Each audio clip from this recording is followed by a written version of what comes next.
दोस्तों, आज हम लोग शुरू करने जा रहे हैं यूपी पीसीएस का 2023 का पेपर। हम लोग क्या करेंगे इसमें वी आर गोइंग टू सी इसमें से डायमेंशन जो हम लोग कवर करने वाले हैं। हम क्या करेंगे यहाँ पे we are going to cover what analysis part. ठीक है, तब हम देखेंगे एनालिसिस दैट इज कि पेपर का लेवल कैसा था, what is the level, toughness level क्या है, कैसे है। उसके बाद हम लोग देखेंगे क्या वेटेज, तो सब्जेक्ट वाइज वेटेज इस पेपर में हिस्ट्री से कितने क्वेश्चंस आए हैं, ज्योग्राफी से कितने क्वेश्चन आए हैं, राइट। इसके हिसाब से हम क्या कर सकते हैं, we can tune fine tune our strategy की पढ़ाई करनी कैसे है, कहाँ पे ज्यादा फोकस करना है, कहाँ पे नहीं करना है, करंट अफेयर्स को कितना पढ़ना है, कितने क्वेश्चंस आ रहे हैं, वो सब हम यहाँ पे देखेंगे। इसके साथ ही हम देखेंगे ट्रेंड एनालिसिस। ट्रेंड एनालिसिस में वही कि ईयर वाइज ईयर कैसे वेरिएशन हो रहा है क्वेश्चंस का, राइट, सब्जेक्ट वाइज।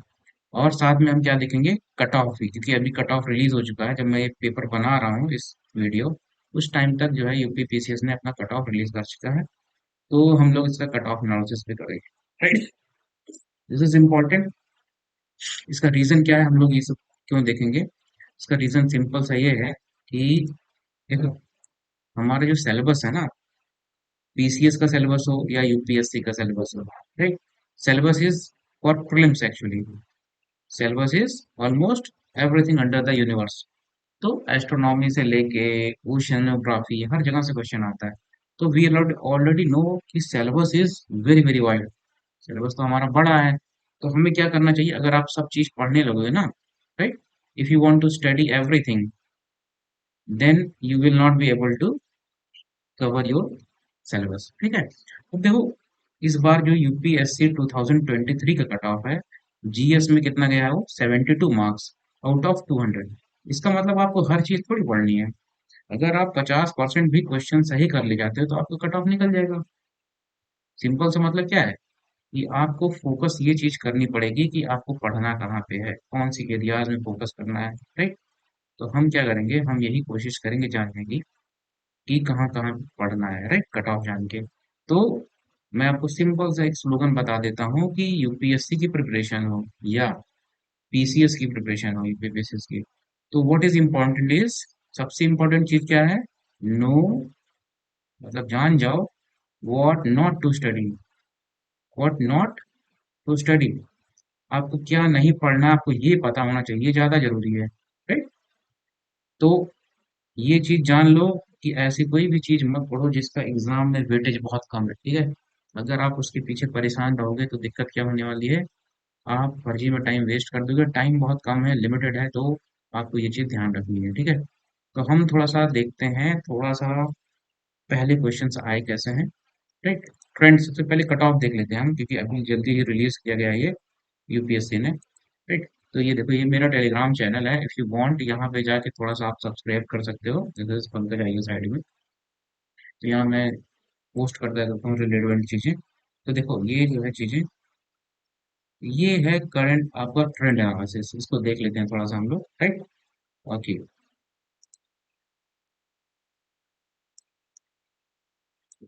तो देखो क्या हो रहा है यहाँ पे। अब ये, if you see this chart properly, यहाँ पे देखो, ये 2023 वाला डेटा है, राइट। तो ट्रेंड एनालिसिस में क्या है ये, अच्छा ये ट्रेंड एनालिसिस है, हम कट ऑफ भी देखते हैं। तो देखो, हिस्ट्री का जो ओवरऑल वेटेज है ना, ईयर वाइज ईयर, ये 2023 है, ये 2022 है, 21 20 यहाँ तक, 2016 तक, 17 तक का वेटेज आपको दिया हुआ है, टॉपिक वाइज वेटेज। ओके, तो देख लो यहाँ पे लगभग हिस्ट्री का देखो, हर बार 20 क्वेश्चन के ऊपर तो आना ही आना है, this is for sure, right. और वेरिएशन कहाँ है, मैक्सिमम 32 तक गया है, ये तीनों का मिला के है एक्चुअली। तो देखो, on an average you can assume that 25 question आ रहे हैं पर ईयर, राइट। अब ज्योग्राफी में आ जाओ, इसमें एक आध दो बार कम गया है, ये मेरे ख्याल से 15, अदरवाइज 20 के ऊपर हमेशा ही ज्योग्राफी से क्वेश्चन आता है, राइट। तो ऐसे ही पॉलिटी में देख लो, 10 के ऊपर तो आएगा ही, 15 के ऊपर। अब देखो 19 के नीचे जनरली इधर देख रहे हो, कहीं पे भी 19 के नीचे नहीं गया, एक बार सिर्फ गया है नीचे। तो यू कैन सेफली एज्यूम कि हाँ, लगभग 20 क्वेश्चन तो आएंगे ही आएंगे पॉलिटी से, ठीक। तो अपना फोकस बना के इस पे भी रखो कि हमें लगभग जो है कितना, 20 मान के चलना है। ये इधर देखो हमने एवरेज मार्क्स लिखे हुए हैं, ठीक है। तो लगभग ये जो है वेरिएशन है, यहाँ पे देख लो, this is the variation, right. तो आगे चलते हैं हम, साइंस एंड टेक का देख लो। आप जाके इसको मैं टेलीग्राम चैनल का लिंक दे दूंगा, उसका लिंक भी डाल दूंगा। आप वहां से क्लिक करके इस चार्ट को जाकर डाउनलोड करके सेव कर लो, या इसको नोट कर लो वीडियो में, राइट। वीडियो देख के इसको नोट कर लो, राइट। तो अब देखो, इकोनॉमी इसका रिलेटिव वेटेज कम होता है, कई बार क्या होगा ना, करंट अफेयर्स से मिक्स करके जो है इकोनॉमी के क्वेश्चन पूछ लिए जाएंगे। जैसे अब बजट का क्वेश्चन है, राइट। तो आपको कई बार लगेगा बजट, इकोनॉमिक सर्वे और ये सब का, अब इसको इसमें क्लासिफाई करोगे तो इकोनॉमी का वेटेज बढ़ जाएगा। सो करंट अफेयर्स में डालोगे तो वेटेज हल्का सा घट जाएगा, राइट। तो इकोनॉमी का देख लो, साइंस एंड टेक भी लगभग अब ये 15 से 20 क्वेश्चन में आता है। साइंस एंड टेक में वेरिएशन होगा, कभी 22 आ जाएगा, कभी 26 आ जाएगा, कभी 12 आ जाएगा। और ऑन एन एवरेज 15 से 20 मान के चलो कि साइंस एंड टेक के क्वेश्चन आएंगे। लेवल लगभग आसान ही होता है साइंस एंड टेक का, बहुत कठिन नहीं होता। लूसेंट से आप करोगे तब भी आपका लगभग लगभग हो जाएगा, राइट। तो कोशिश ये करो कि लूसेंट तो, जितना लूसेंट में दिया हुआ है जनरल साइंस और लूसेंट में, उतना आप कवर कर डालो, राइट। इन्वायरमेंट में देखो 8, 6, 10, 19 लगभग ऐसे ही वेरिएशन आ रहे हैं। तो अब जो भी इसका एनालिसिस किया है, मैंने भी इसको नेट से उठाया है, क्योंकि इतने लंबे पूरे ड्यूरेशन का एनालिसिस करना कठिन है। तो नेट से मैंने उठाया है, और वहां पे हो सकता है थोड़ा बहुत इधर उधर हो, पर रफली वेटेज यही रहता है, राइट। तो आप ये इसको नोट कर लो अपने प्रिपरेशन के लिए, कहीं पे भी जहाँ पे आप नोट बना रहे हो फ्रेंड्स के, note it down somewhere, okay. थोड़ा सा मैं अपने आप को छोटा कर लेता हूँ, जिससे आपको बेटर दिखे पूरा चार्ट ये, ठीक है। तो आप देख लो यहाँ पे, अब जो पॉपुलेशन है ना, दो तीन चीजें और हैं। तो ये देखो पॉपुलेशन का टॉपिक है, और इसमें एक सेंसस और इस सब में आता है। तो और एक यूपी वाला टॉपिक है। तो इसमें एक्चुअली जो पीसीएस वाला पेपर है, यूपी पीसीएस का, उसमें वेटेज थोड़ा सा कम रहता है यूपी पीसीएस का, right? तो यूपी रिलेटेड और पॉपुलेशन रिलेटेड कई बार क्वेश्चन आते भी नहीं, कई बार दो तीन क्वेश्चन आ जाते हैं। तो अगर आप चाहो तो इस टॉपिक को इग्नोर कर सकते हो। लेकिन अगर आप इसको छोड़ रहे हो, लाइक पॉपुलेशन सेंसस और यूपी, तो लगभग 10 क्वेश्चन आप समझ लो छोड़ दोगे, 8 से 10 क्वेश्चन, राइट। तो अगर इसको छोड़ रहे हो तो कहीं ना कहीं रिलेटिव आप ज्यादा मेहनत करने की कोशिश करो, कि हिस्ट्री बढ़िया से तैयार कर लो, ज्योग्राफी और इस पे जो है बहुत बढ़िया। तो ये वाला एफर्ट आप यहाँ पुट अप कर दो, rather देन कि आप सेंसस का डेटा रटो और सब करो, और ऊपर से हो सकता आए भी ना, ठीक। तो ये डेटा हो गया आपका ट्रेंड एनालिसिस का। अब आगे हम लोग क्या देखते हैं कट ऑफ एनालिसिस देख लेते हैं थोड़ा सा हम। तो देखो, ये अभी का कट ऑफ है, right. This is the cut off 2023 का, अभी जस्ट निकला हुआ है ये। तो देखो क्या हो रहा है, जो अनारक्षित है, दिस इज अनरिजर्व्ड जो है जनरल कैटेगरी, इनका कट ऑफ गया है 125, ठीक है। और अनुसूचित जात एसटी का जो है कितना गया है, दिस इज 112। अब सबसे जो इंटरेस्टिंग बात है वो है कि जो ओबीसी कैटेगरी है उसका कट ऑफ गया है 129। तो अगर आप ओबीसी कैटेगरी से हो, तो आप ये मान के चलो कि आपका कट ऑफ ज्यादा जाएगा, क्योंकि यहाँ पे आप कैटेगरी वाइज सीटें फिक्स हो गई हैं। और चूंकि population of OBCs is much more, इसलिए इसका कट ऑफ जा रहा है हाई, राइट। तो 128 मार्क्स से गया है अन्य पिछड़ा वर्ग का, ओबीसी का। और ईडब्ल्यूएस जो कैटेगरी है ना, ईडब्ल्यूएस कैटेगरी, उसका सबसे हाईएस्ट कट ऑफ गया है। तो जो एडवांटेज मिलना चाहिए था एक्चुअली वो मिल नहीं रहा, कि बहुत लोग कोशिश कर रहे हैं ईडब्ल्यूएस में घुसने का, इसलिए कट ऑफ बढ़ जा रहा है, राइट। अब देखो ये जो डी एफ एफ कैटेगरी है, इसमें 122 है। अच्छा, महिलाओं के लिए जो है वो भी कट ऑफ हाई गया है, राइट। तो जो वुमेन कैंडिडेट्स हैं, वो भी कट ऑफ रिलेटिवली हर ईयर की तुलना में ज्यादा गया है। तो आप इस हिसाब से मान के चलो। अच्छा हाँ, अब कितने क्वेश्चन बनेंगे इसका हमने एनालिसिस किया हुआ है, how many question actually, right. तो ये देखो, ये है हमारा पिछले लगभग 6-7 ईयर का जो कट ऑफ है वो भी देख लो। तो देखो 2019 में जो है 18 में कट ऑफ कितना था, 126, लमसम इसी बार कह रहा हूँ, ठीक है। अब ये 94 क्वेश्चंस के राउंड होता है, 94.5 क्वेश्चंस, ठीक है। तो ये तो आपको, सॉरी एक मिनट, हाँ तो देखो, ये जो कट ऑफ है 18 में, ये नीचे जो है एकदम लेटेस्ट है, जो कि 128 आया है, ठीक है। ये ओबीसी कैटेगरी का है, एक्चुअली जनरल का 125 ही है। तो लगभग 96 क्वेश्चंस जा रहे हैं, right? और 126 मार्क्स पे लगभग 94। तो आप ये मान के चलो कि 96 से 95 क्वेश्चन जो है इस बार कट ऑफ गया है, for the general category and OBC category. तो किसी का 94 गया होगा, किसी का 96 गया होगा, ठीक है, इन टर्म्स ऑफ क्वेश्चंस। और मार्क्स के टर्म्स में आप देख ही लो यहाँ पे कितना है, 128, ये ओबीसी का कट ऑफ है। ये सभी एक्चुअली ओबीसी का कट ऑफ है, क्योंकि जनरली हाई जाता है या तो बराबर भी जाता है। इसलिए यहाँ पे सेफ लिस्ट जो है हमने ओबीसी वाले का की है, जनरल का नहीं, राइट। तो जनरल वाला कट ऑफ या तो बराबर होगा या से एक आध नंबर कम होगा, और ये ट्रेंड लगभग पिछले 5-6 साल से चल रहा है कि ओबीसी कट ऑफ या तो बराबर आता है या तो एक दो नंबर ऊपर ही चला जाता है, राइट। तो देख लो, आप इसको नोट करके रख लो, क्योंकि अपना टारगेट, अपनी पढ़ाई, अपने नंबर ऑफ आवर्स इसी के हिसाब से आपको सेट करके रखना है। ठीक। तो चलो अब हम चलते हैं अपने मेन टारगेट की तरफ, जो कि क्वेश्चन का डिस्कशन है। राइट। ये तीन चीजें हो गई हैं, और अब क्या करेंगे, हम चलते हैं अपने मेन एरिया। हम लोग क्या डिस्कस करेंगे, हम लोग पीसीएस 2023 का पेपर डिस्कस करेंगे। राइट। और इसका हम लोग डिटेल एनालिसिस करेंगे, क्वेश्चंस में कहाँ से आ रहे हैं। एक चीज और बता दूं मैं आगे बढ़ने से पहले, कि जो करंट अफेयर्स के क्वेश्चन है उसका सिर्फ हम आंसर बताएंगे, उसकी एनालिसिस करने का मतलब नहीं है कोई। और जो बजट एक्चुअली होता क्या है ना, जैसे पुराना लास्ट ईयर का बजट है, इकोनॉमिक सर्वे थे, अभी ये आउटडेटेड हो गए हैं, तो इस पर टाइम स्पेंड करने का कोई मतलब होगा नहीं। तो हम जब इसका आंसर देख लेंगे क्वेश्चन में, ठीक है। तो चलो, let us seed.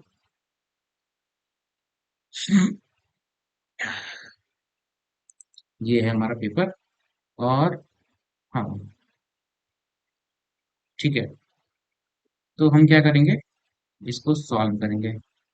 Right, one by one. अब आप क्या करो, नोट्स निकाल लो अपनी, कोई भी पॉइंटर नोट बनाते चलो। राइट।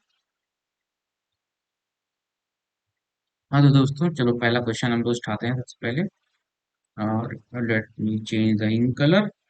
हाँ, तो देखो जो पहला क्वेश्चन है, ये क्या है, यूनियन बजट 2023 के ऊपर आया क्वेश्चन। ओके। हाँ, तो ये क्या है, यूनियन बजट 2023 के ऊपर क्वेश्चन आया हुआ है। इसमें क्या पूछा जा रहा है कि how many skill centres, international centre जो है वो कितने खुलेंगे क्रॉस डिफरेंट स्टेट्स, उसके लिए। अब ये बजट में एक्चुअली आया था, तो वहां से क्वेश्चन पूछा गया है। तो इसमें कितना होगा answer, this is 30। Hindi medium और इंग्लिश मीडियम दोनों लोग देखते रहो उसको साथ में, इसीलिए क्या किया मैंने, दोनों साइड बाय साइड रखा है। तो यूजुअली इसकी इशू क्या आ रहा था कि इंग्लिश मीडियम वालों के लिए थोड़ा इशू है ये, इनके लिए पेपर्स कंटेंट थोड़ा कम बनता है यूपीपीसीएस के लिए। तो मैंने ट्राई किया है कि हमारा क्या किया जाए, इंग्लिश मीडियम वालों के लिए भी थोड़ा सा व्यवस्था की जाए। तो ठीक है, लेट अस स्टार्ट। तो इसका आंसर क्या हो जाएगा, 30। राइट। अगला वाला क्वेश्चन देखते हैं।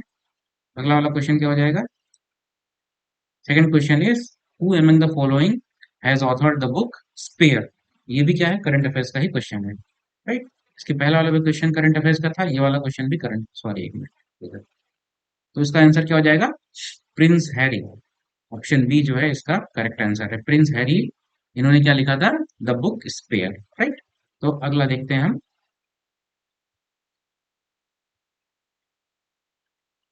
तो थर्ड क्वेश्चन देखो, थर्ड क्वेश्चन क्या है, what do we call balancing the need to use resources and also conserve them from future. ठीक है। तो अपने जो प्रेजेंट है उसके लिए क्या करना है, जो हमारा वर्तमान है उसके लिए संसाधन को बचा के रखना। ठीक है। तो संतुलित, दैट इज बैलेंस्ड यूज करना है। तो वो क्या चीज है, दैट इज सस्टेनेबल डेवलपमेंट। तो क्या बोलते हैं, सतत विकास। बहुत ही सिंपल क्वेश्चन है इन्वायरमेंट का। ये क्वेश्चन आपको गलत तो नहीं होना चाहिए, राइट। तो संसाधन का उपयोग तथा भविष्य के लिए उनके संरक्षण, अभी आप उपयोग कर रहे हो और भविष्य में के लिए उसको बचा के भी रखो, जो आगे वाली पीढ़ी आने वाली है। तो उस चीज को क्या बोलते हैं हम, दिस इज कॉल्ड, इसको हम क्या बोलते हैं, इसको बोलते हैं सतत विकास, इंग्लिश में बोलते हैं सस्टेनेबल डेवलपमेंट। हाँ तो दोस्तों थर्ड वाला क्वेश्चन देखते हैं हम लोग। तीसरा क्वेश्चन, तीसरा तो हो गया था, चौथा क्वेश्चन देखते हैं। ठीक है, फोर्थ क्वेश्चन। तो क्या है, given below are two statements, ये असर्शन रीजन टाइप का है। ठीक है। तो इसमें क्या है, अभिकथन है और कारण है। असर्शन क्या है, the president is a part of the parliament. अच्छा, अगर आपने पॉलिटी थोड़ा सा भी पढ़ा होगा तो आपको पता होगा कि जो पार्लियामेंट होता है हमारा, ठीक है, पार्लियामेंट के तीन हिस्से होते हैं। राइट। आर्टिकल 79, कौन सा आर्टिकल, आर्टिकल 79 ये कहता है कि हमारा जो पार्लियामेंट है उसके क्या है, तीन हिस्से हैं। पहला हिस्सा कौन सा है, प्रेसिडेंट है। दूसरा हिस्सा क्या है, लोकसभा है। तीसरा हिस्सा क्या है, राज्यसभा। ये तो आपको पता होगा, वेरी इजी स्टेटमेंट। राइट। तो अगला देख लो, अगला स्टेटमेंट क्या है कि अ bill passed by two houses of the parliament. तो अगर पार्लियामेंट की जो दोनों हाउसेज हैं, ठीक है, cannot become a law until the ascent of the president. ठीक है। एसेंट मतलब क्या होता है, सिग्नेचर। यहाँ सहमति मतलब क्या है, जब प्रेसिडेंट साइन कर देगा तभी वो बिल जो है कानून बन सकता है, बिल जो है एक्ट बन सकता है। राइट। तो ये वाला आर्टिकल कौन सा है, दिस इज आर्टिकल 111। ठीक है। आर्टिकल 111 जब आप पढ़ोगे संविधान का तो उसमें क्या दिया हुआ है कि कोई भी बिल तभी कानून बन सकती है जब प्रेसिडेंट की उसमें सहमति मिले या सिग्नेचर मिल जाए, ठीक है। तो ये आर्टिकल 111 है, ये आर्टिकल 79 है, ठीक है। तो अब देखो दोनों स्टेटमेंट को पढ़ोगे तो इसका मतलब क्या है कि प्रेसिडेंट जो पार्लियामेंट है उसका अभिन्न हिस्सा है। क्यों हिस्सा है? क्योंकि बिना उसके कोई बिल जो है कानून बन ही नहीं सकता है, ठीक है। तो इसीलिए क्या है कि दोनों का एक्सप्लेनेशन एकदम सही है, ठीक? तो इसका आंसर क्या हो जाएगा? डी। करेक्ट है। चलो अगला क्वेश्चन देखते हैं हम लोग। नेक्स्ट क्वेश्चन कौन सा है? Question number 5। मिलिंद पन्हु, ये क्वेश्चन कहाँ से आ रहा है? हिस्ट्री का क्वेश्चन है और बहुत ही इजी क्वेश्चन है, वन लाइनर क्वेश्चन है। ये लूसेंट में भी दिया हुआ है, तो आप लूसेंट की जो हिस्ट्री है उसको चार्ट डालो, ठीक है। लूस मिलिंद पन्हु क्या था? Is Greek king. और यहाँ पे क्या है आंसर, क्या हो जाए इसका? नागसेन। नागसेन कौन थे? एक बुद्धिस्ट संत थे। ही वॉज अ बौद्ध सेंट। तो इन्होंने क्या किया था, इनके साथ इसका डायलॉग हुआ था मिलिंद पन्हु में। मिलिंद पन्हु क्या है? बुक है। और ये क्या है? किंग मिलिंद कौन थे? ये ग्रीक किंग थे, राइट। तो दोनों में डायलॉग हुआ था और इसी डायलॉग के बेसिस पे क्या हुआ था, नागसेन ने जो है किंग मिलिंद को क्या किया था, इनका रिलीजन को चेंज करवा दिया था, धर्मांतरण जिसको बोलते हैं ना हम लोग, धर्मांतरण। तो इसका सही आंसर क्या होगा? Answer B, Nagasena, right. अब चलो अगला क्वेश्चन देखते हैं हम लोग। नेक्स्ट क्वेश्चन क्या है? अगला क्वेश्चन ज्योग्राफी का क्वेश्चन है। ये है क्या? Which of the following statement is true? अच्छा देखो ये क्वेश्चन जो है थोड़ा सा टफ है। तो ज्योग्राफी की जो थ्योरी होती है उसके बेसिस पे क्वेश्चन पूछा जा रहा है। और इस वजह से क्या है, ये थोड़ा सा टफर साइड पे है। जनरली ऐसा पूछा नहीं जाता है, पर इस बार दो तीन क्वेश्चन आए ज्योग्राफी से जो टफ है, तो इस क्वेश्चन को आप मार सकते हो। तो थोड़ा सा टफ है क्वेश्चन। तो अगर आप थ्योरी नहीं पढ़ेगा तो उसको कर नहीं पाओगे। तो पहला क्वेश्चन क्या? ओशन सैलिनिटी, जो महासागर में लवणता होती है। लवणता मतलब नमक का कंटेंट, कितना नमक है, राइट। तो लवणता जो होती है, क्या पूछा जा रहा है वो? कर्क और मकर रेखाओं पर अधिकतम होती है, राइट। कर्क और मकरतम, सॉरी, मकर रेखाओं पर अधिकतम होती है। अगला क्या है? Tide comes on the earth every day after exactly 12:30। पूछा क्या जा रहा है इसमें? ट्रू बताना है आपको, राइट। तो क्या ऐसा होता है 12:30 पे? नहीं आती है ऐसा टाइट, राइट। अगला क्या है? Benguela current is a cold current of the Pacific Ocean. ये पैसिफिक ओशन में तो नहीं है, राइट। तो अब देखो ये भी स्टेटमेंट गलत हो गया। If the sun the earth and the moon are in straight line then situation is called small tide. ये भी ऑप्शन गलत हो गया, राइट। तो इसका ऑप्शन सही क्या है? ऑप्शन ए, ठीक है। ये वाला आंसर जो है इसका सही है, राइट। सैलिनिटी मैक्सिमम क्या होगी ट्रॉपिक्स पे? इसको समझने के लिए आप ये समझो कि जैसे ये है क्या, अच्छा एक मिनट, हाँ देखो, जैसे ये क्या है, हमारा अर्थ है, राइट। दिस इज हमारा अर्थ। ये इक्वेटर है। आपको पता है इक्वेटर के आसपास बारिश ज्यादा होती है ना। अगर बारिश ज्यादा होगी तो यहाँ से नदियों में क्या होगा? पानी ज्यादा आएगा। अगर पानी ज्यादा आएगा, फ्रेश वाटर, बारिश क्या होती है? फ्रेश वाटर होती है। तो rain is a source of fresh water. अगर फ्रेश वाटर समुद्र में जाएगा तो वहां पे क्या होगा? नमक का कंटेंट कम हो जाएगा, सिंपल सी बात, ठीक। तो इक्वेटर पे क्या होगा? जहाँ पे इक्वेटर है वहां पे सैलिनिटी कम होगी। और जो ट्रॉपिक है ऊपर, गोला ही नहीं बन रहा है सही से। तो ये हमारी धरती है, ये हमारा इक्वेटर है, ये हमारा ट्रॉपिक है, राइट। तो यहाँ पे बारिश कम होगी। अगर बारिश कम होगी तो क्या होगा? यहाँ पे नमक ज्यादा होगा, राइट। और क्वेश्चन ये पूछ रहा है ना कि कर्क और मकर रेखाओं पर अधिकतम होगी। जाहिर सी बात है, जहाँ यहाँ पे पानी ज्यादा होगा, यहाँ बारिश ज्यादा होगी, तो यहाँ लवणता कम हो जाएगी, राइट। तो इस वजह से हमारा आंसर क्या हो जाएगा? हमारा आंसर होगा ए, राइट। चलो अगला क्वेश्चन देखते हैं हम लोग, क्वेश्चन नंबर 7।